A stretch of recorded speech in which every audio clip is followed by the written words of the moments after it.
Welcome to our podcast from the ground up, where we interview startup founders exploring their journeys, their success, challenges, and lessons learned. We hope you be inspired in discovering what it takes to build a thriving startup. I'm your host, Jake Aaron Villarreal, and here with us today we have Anis Bennaceur, the co-founder and CEO of a company called Attention. It's one of the fastest growing startups in the world and changing how sales is done through the use of AI.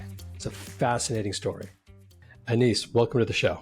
Thank you very much, Jake. How are you doing today? I'm doing great. Yeah, thanks for joining. I guess a little bit more about Anis. He leads one of the fastest growing startups in the world, revolutionizing sales and AI, with a career starting at Tinder in the early days. And as a second-time founder, Anis has spent over a decade in sales and growth. Before we dive in here a little bit, Anis, where are we reaching you at today? Where are you calling from?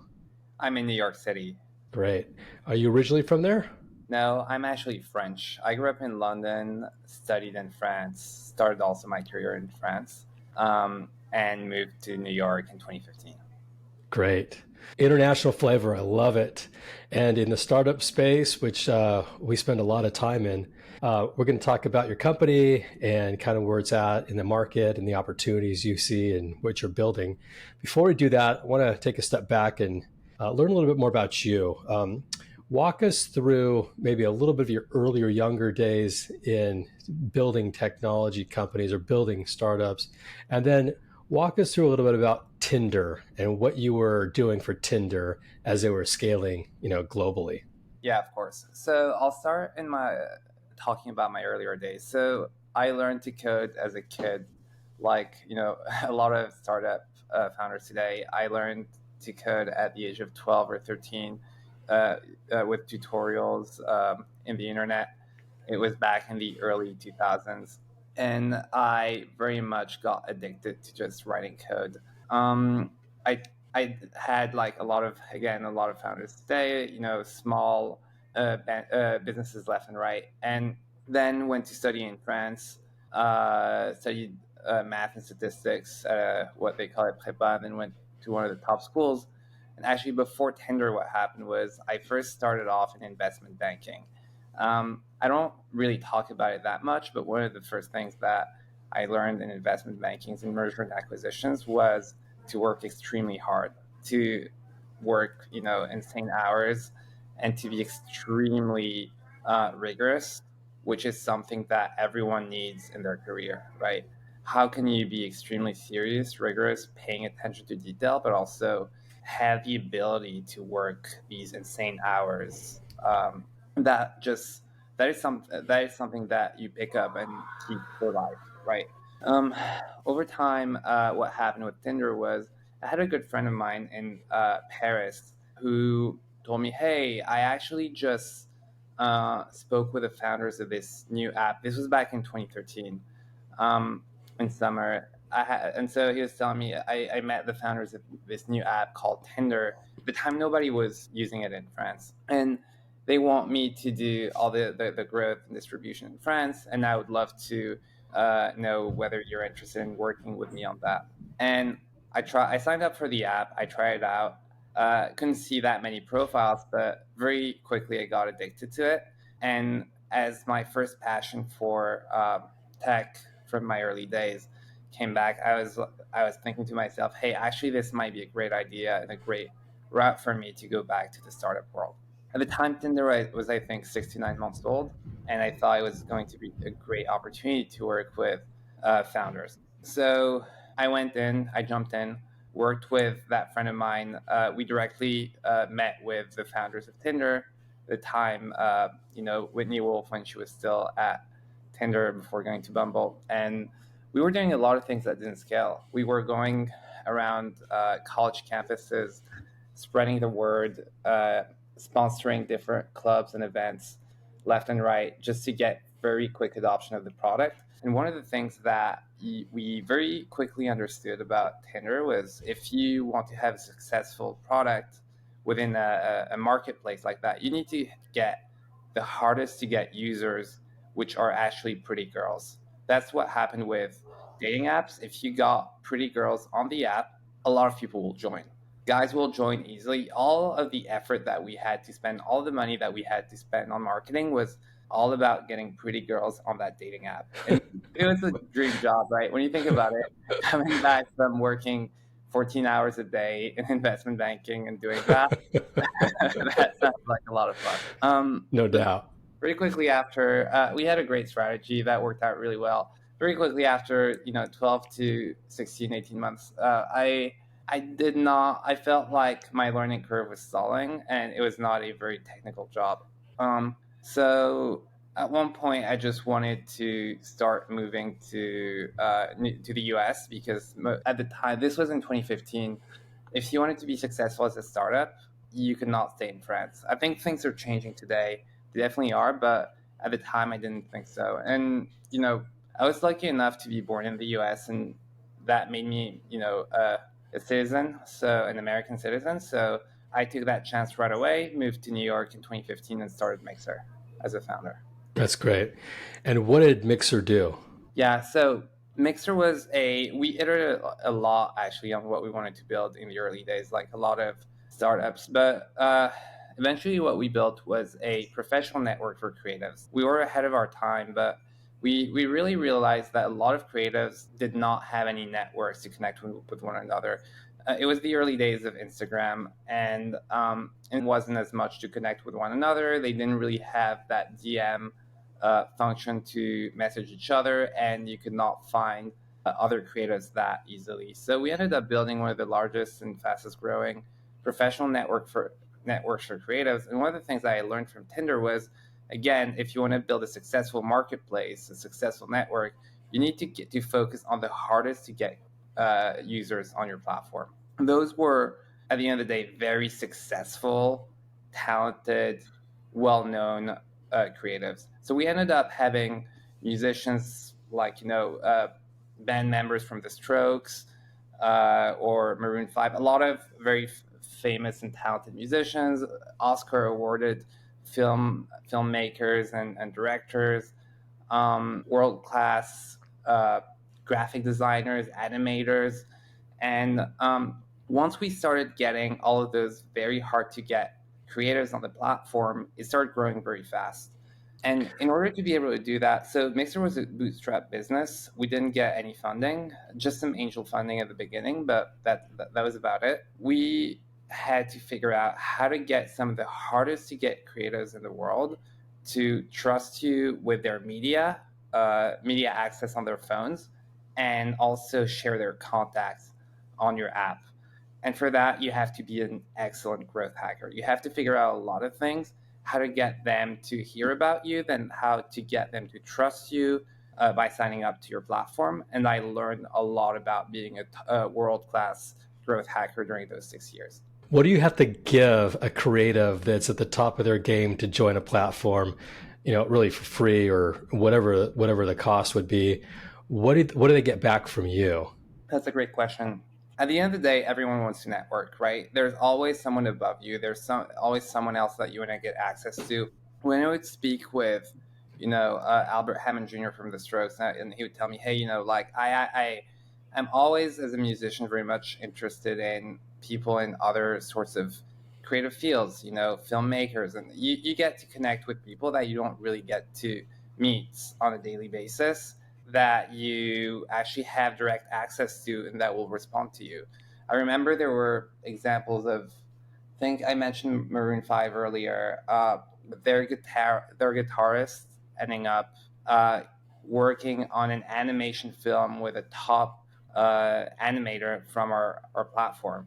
And those people, making connections and working together was very much magical. We had so many examples of those.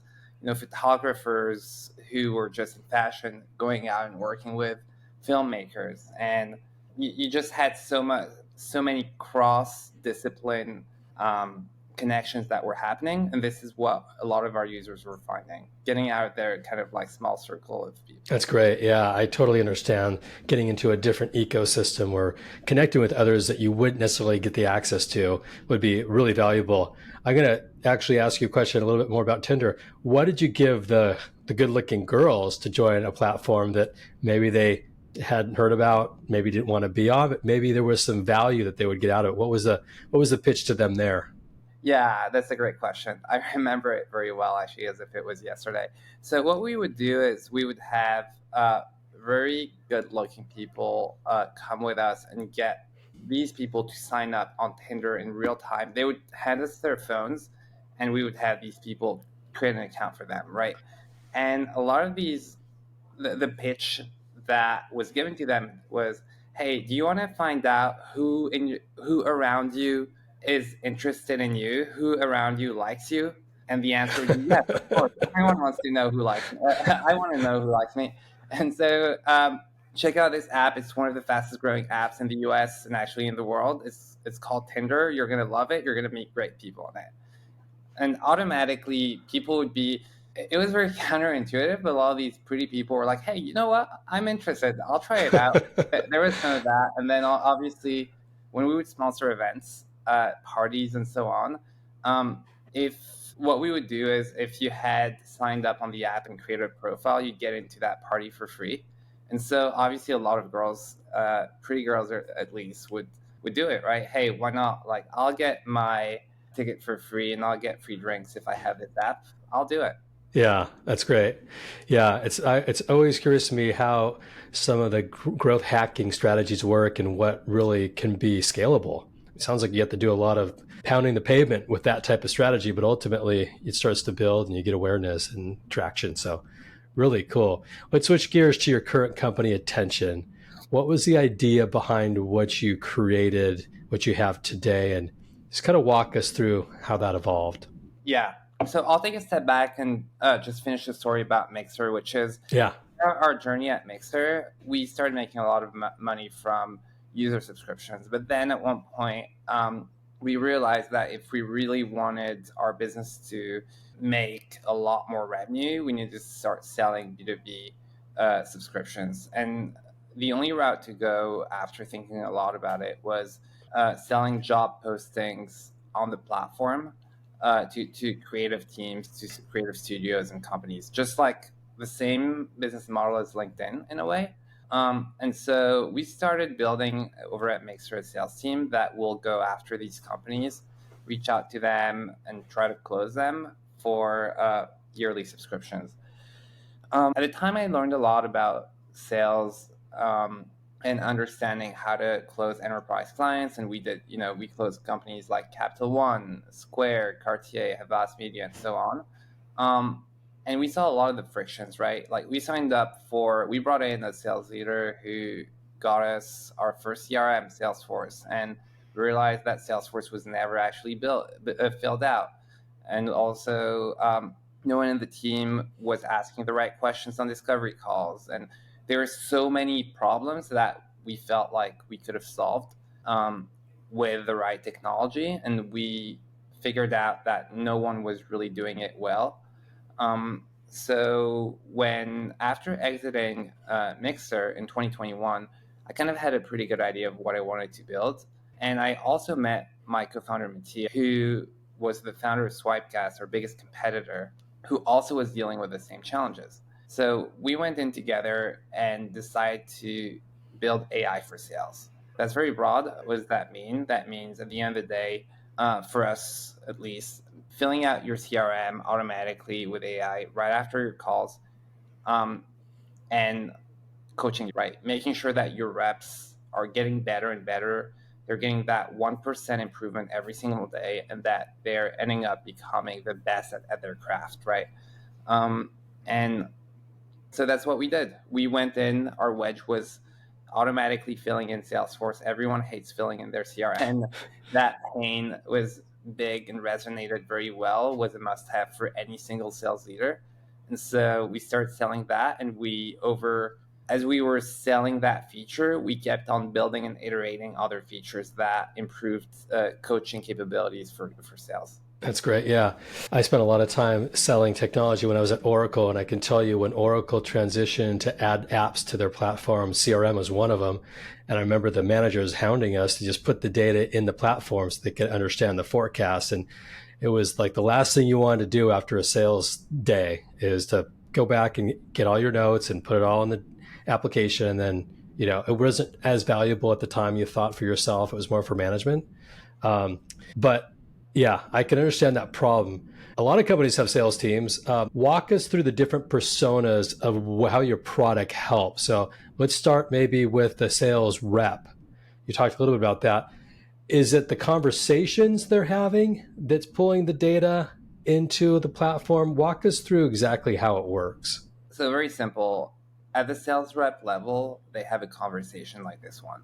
The conversation gets recorded. We have a transcript. The transcript gets processed by our AI, and then it ends up filling up every single field in your Salesforce. Whatever you need, it could be MedPick related, or Spice, any framework, any specific information that you need to know about and capture as an org about your customer or your deal, um, gets automatically filled out and goes straight into your CRM right when your call ends. And we can integrate with most CRMs today. So if I'm a sales rep and I'm having a conversation, I know the questions, the qualifying questions I need to ask my potential customer or wherever I'm at in the sales process. And it's recording it and it's pulling that data into the app and into my CRM system. So I'm not having to take any notes. What's it do for the manager that's managing these sales reps? Yeah. So the big pain point for managers is that when they're going into forecasting mode and going into the CRM to understand what's real versus what's the long shot, they most of the time the information is incomplete, if not empty. And so the impact on the manager is to know exactly what's happening within each deal so that they can strategize. Uh, um, and again, for forecasting, they get to understand what's going to close at the end of the month or at the end of the quarter. Got it. So on your website where it says attention teaches you why you're winning and losing deals and helps you do something about it. It sounds like that's the data it's capturing that then you understand what we need to do to get this deal done or what we missed in that qualification call that we can go back to, details like that. Yeah, good question. So there are two parts of our product. What's on a call-to-call basis, understanding what's happening within a specific call, getting to the nitty-gritty of things. What are the risks of that call behind, the deal according to the call? What are the opportunities for improvement? But also, uh, our platform has the ability to show you things in aggregate. You can take your entire collection of calls, of conversations, you can segment them based on intro calls or calls from the last quarter or calls within this specific industry or this specific only calls from the enterprise deals. And you can ask it any question such as, why have we been losing deals? What are our top reps doing that other reps are not doing as well? And Attention will generate a report for you within a few minutes, analyzing your entire collection of calls and giving you a report with examples shown in that report, quotes from the conversations where that justify the answers. When you think about it, that would take any analyst a month worth of work to get that report. Attention will deliver that to you within a few minutes with the utmost accuracy. Wow, sounds amazing. With the recent breakthroughs of AI, it seems like a lot of companies are building different aspects of AI into their platforms. How long have you been building attention now? So it's been a little over 2 years. We started in September of 2020, and it only took us a little over a year before we started selling. We took us a year before we started iterating with users. Actually, 9 months before we started iterating with users, and then another 6 months. After 6 months of iteration, we started selling, and so we've actually been starting selling earlier this year. And what's the sales cycle like for you? I mean, it's a subscription based model, I'm assuming, like beginning to end. What's that look like? And just I don't know if you can share this, but capital have you raised? How things going?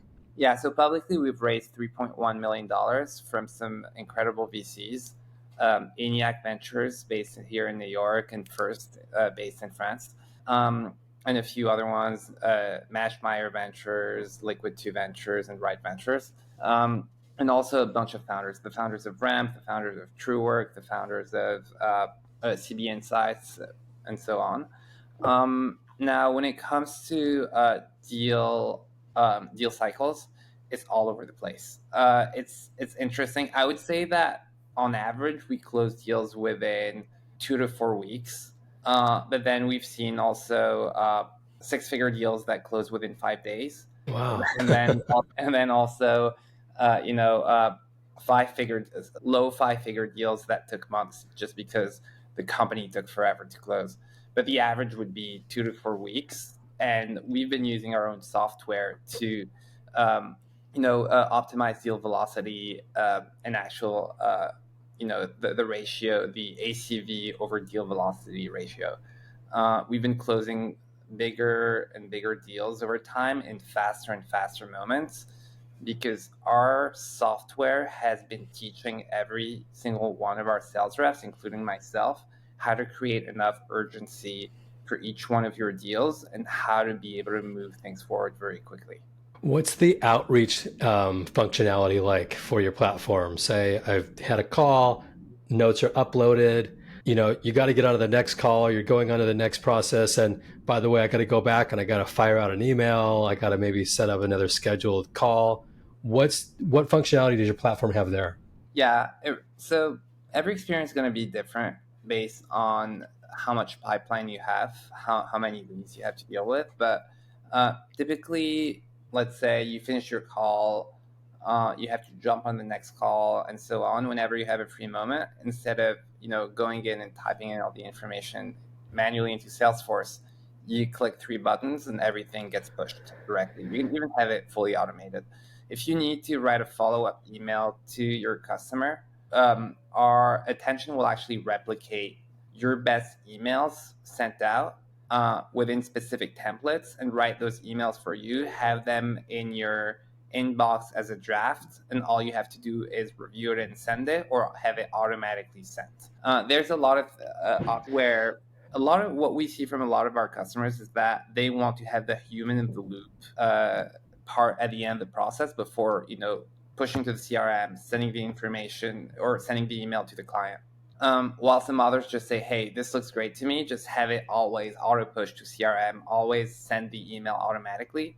And at the end of the day, it really depends on your deal cycles and the types of customers that you're selling to. Got it. There's competition in any market where there's big opportunities. For you, what do you see there, and are your competitors yet aware of kind of what you're building? It sounds like a pretty sleek offering that you got going on here. Thanks. Yeah, absolutely. I think that given how fast we've been doing this year, and how many customers we've been getting, I'm also, in all modesty, I would consider myself as a world-class growth hacker. So we've been getting a lot of coming in through all the tactics that I've been deploying and that I've been dreaming about deploying for a while. So we've been growing extremely fast, and we've been also very loud. I post whenever I have a minute. I post on LinkedIn. My LinkedIn posts get very visible, and I know that all of our customers notice. All of our competitors notice us today, right? A. B. Also, when we do go after customers that are owned or that are working with our competitors, they try to bite back, which is very fair at the end of the day, right? So they all know about us. They try to spread lies. Some of them are very fair, will say good things. Some of them will spread lies about us. Oh, wow. It's pretty crazy out there, huh? Yeah. But at the end of the day, you know what? I believe in hard facts. I believe in data points. I believe in however we serve our customers, and we have near 100% retention, and actually 100% net retention, if you take into account upsells and growth within accounts. And I the facts speak for themselves, right? Our customers are extremely happy. They post about us on LinkedIn. They comment all of my LinkedIn posts as a founder, which is extremely gratifying. Yeah, that's really cool. So it sounds like anybody who's in sales or any company that's got a sales force could potentially be a prospect for you. How big is the market that you're going after? Yeah, it's huge, right? That's one of the things we're going after, a massive TAM. It's $100 billion market, annual market. And for us to prioritize the right accounts, you have to really build the right strategies based on intents, the right triggers, who is actually in the market.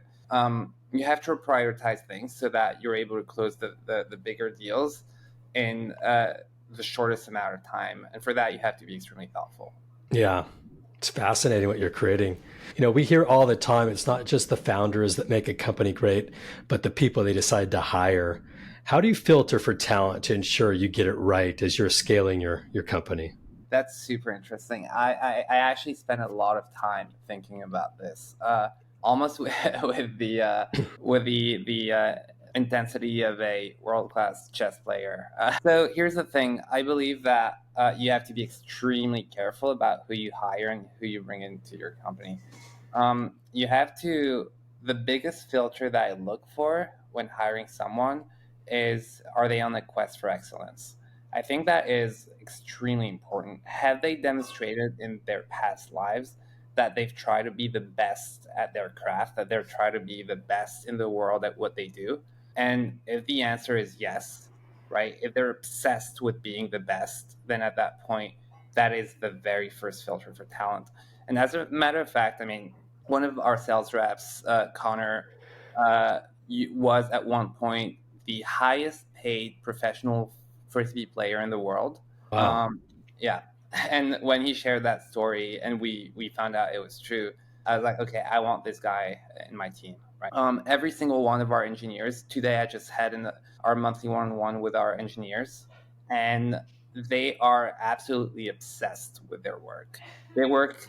They work as much as I did in my investment banking days, and when they tell me that they love this opportunity, they love working on this, I'm extremely happy. That makes they tell me that they thank me every one-on-one for this opportunity that they have, and that makes me feel very grateful for having such great employees.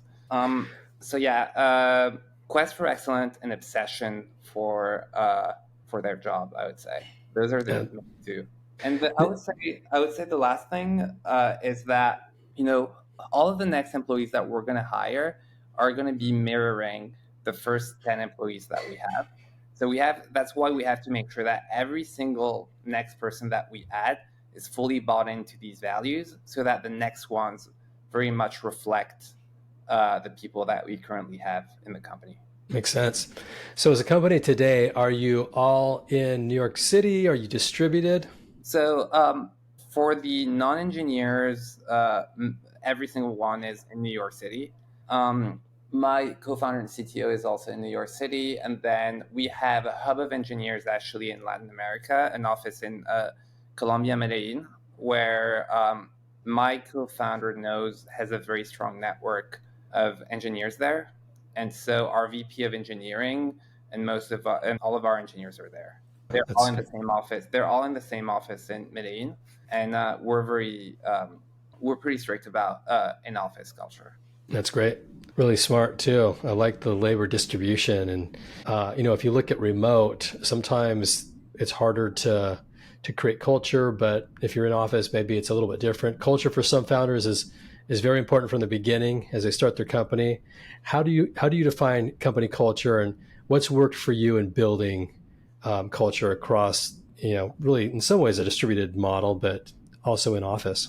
Yeah. So in addition to the points that I mentioned earlier, I would say that um, we want people who just bring their work selves at work, not their whole selves. We think that is extremely important.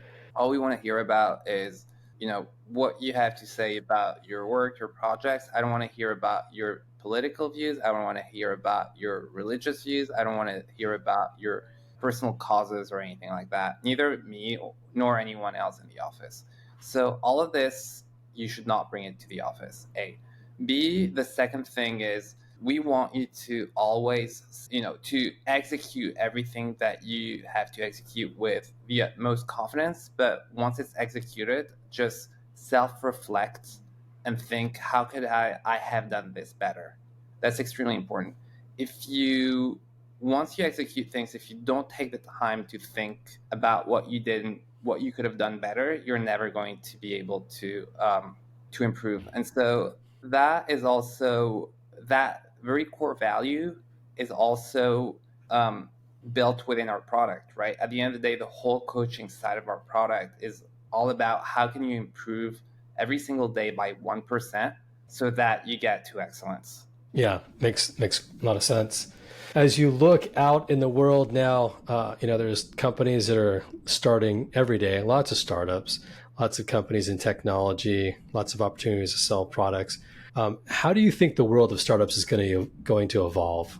Yeah, good question. So the way I view things is that there's a massive transformation with AI in the world, and I've been saying that ever since we started Attention. I think there's a massive opportunity to completely change the way of doing things today. From the way you create your sales teams, your BDR teams, your marketing teams, your customer success teams, and you can do a lot more with less if you're able to optimize the right workflows and automations across your business, right? I think that having too many employees is a diminishing factor on the way you're doing things and your ability to scale fast.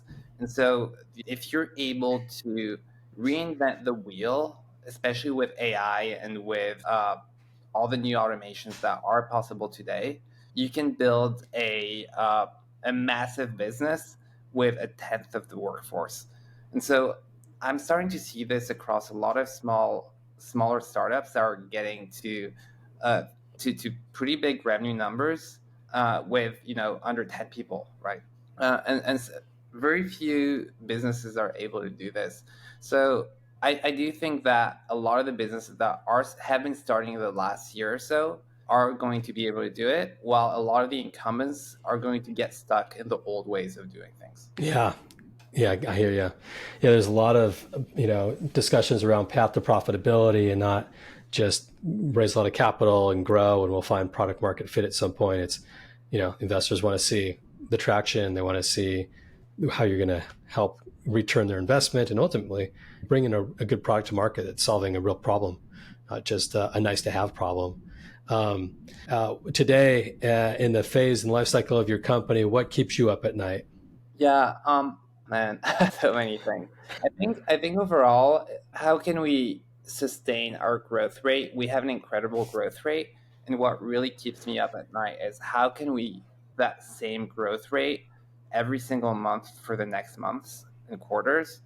Um, and I think every single minute about this, right? How are we going to scale the business in a smart way that is not going to cause, technical or infrastructure team debt across the business?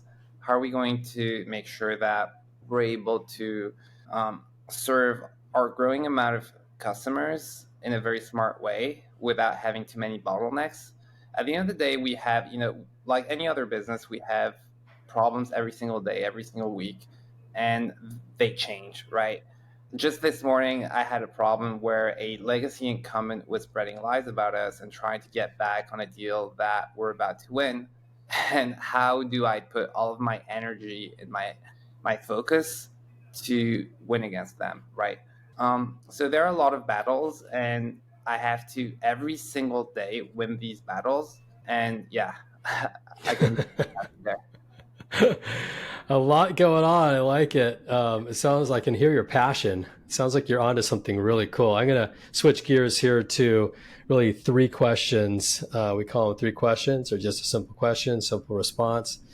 Where do you go to think big or to brainstorm? Yeah, I brainstorm every single time. Whenever I'm not, whenever I'm not working on my computer or, executing, the rest of the time I'm obsessed with the business, thinking about every single thing that we have to do to go big. So, and I just, whenever I have time on my own, I'm just always in my thoughts, right? When it comes to listening to other resources, I try to listen. I've been listening to podcasts. Um, some great ones there, I would say. Actually, I just some of the top VCs in the world, I think, have great views. Um, I love reading every single Paul Graham essay, for example. I think he's one of the best things that happened to tech. Um, I would try to listen to other people like yeah, Keith Rabois over at Founders Fund is great. Obviously, talking to my own VCs all the time and sharing thoughts. I'm very grateful and lucky to have VCs who are very much open to exchanging ideas and will never judge me for, overthinking an idea and sharing something with them. And that is extremely rare. Yeah, that's really good. What advice have you gotten from another founder that's been priceless for you as a founder? Mm, good question. So when we first started Attention, we had a call. Matthias, my co-founder, and I had a call with Karim, the CTO and founder of Ramp. And I remember very well after we finished that call, Matthias told me, "Hey, I never had a call with someone who had such high signal over noise ratio. Every single sentence that he was saying was incredible, and you could feel, lasers coming, laser beams coming out of his eyes. And that was the most incredible conversation I had with a founder, where everything that he said made perfect sense. One of the first things that, and I'll always remember it, he said, "Hey, what's gonna make you guys succeed as a startup is optimizing for product market fit and the speed of iteration that you're going to go for. Just focus on that. Don't overthink technical debt at first, because once you get to product market fit, you're going to be able to rewrite a lot of the code and get things done in much better. So do things that break, try to go very fast, iterate as fast as possible." And the way he said that to us, we were like, that makes a ton of sense, but we never really thought of doing things that way. And it's actually going to be my next LinkedIn post actually tomorrow.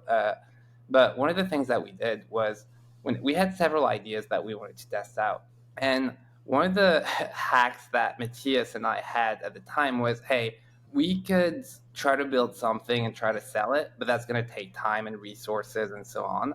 What if we try to find, for any new idea that we had, we try to find a very early stage product that already existed somewhere in the market that no one had heard of?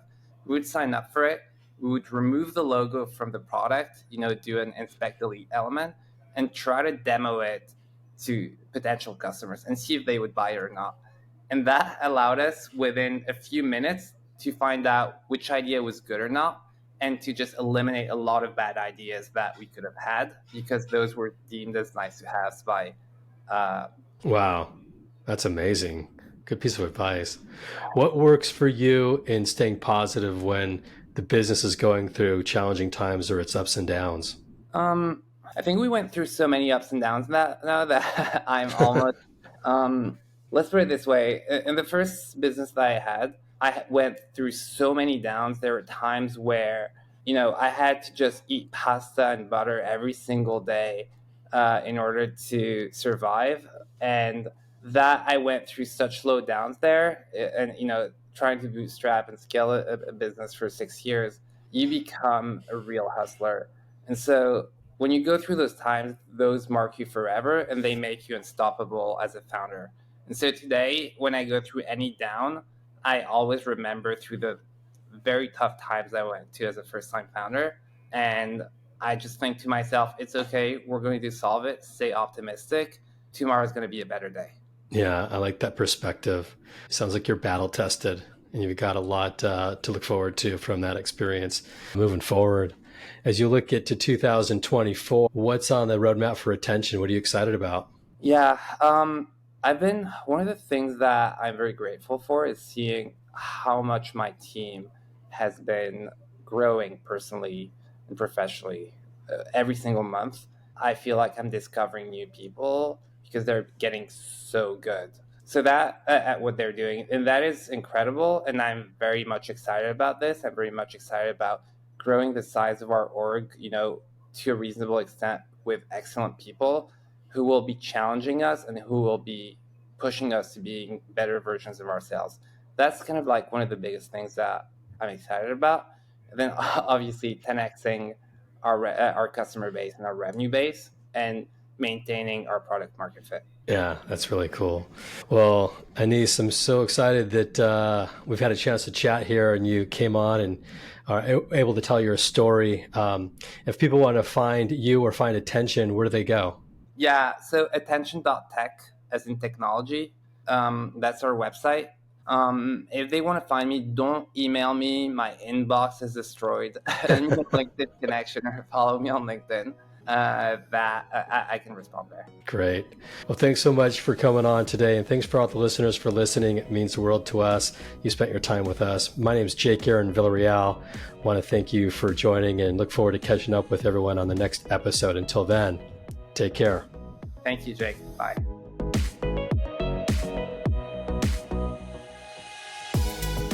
Before we wrap up, I want to give a big shout out to all the entrepreneurs that have joined to make this podcast possible.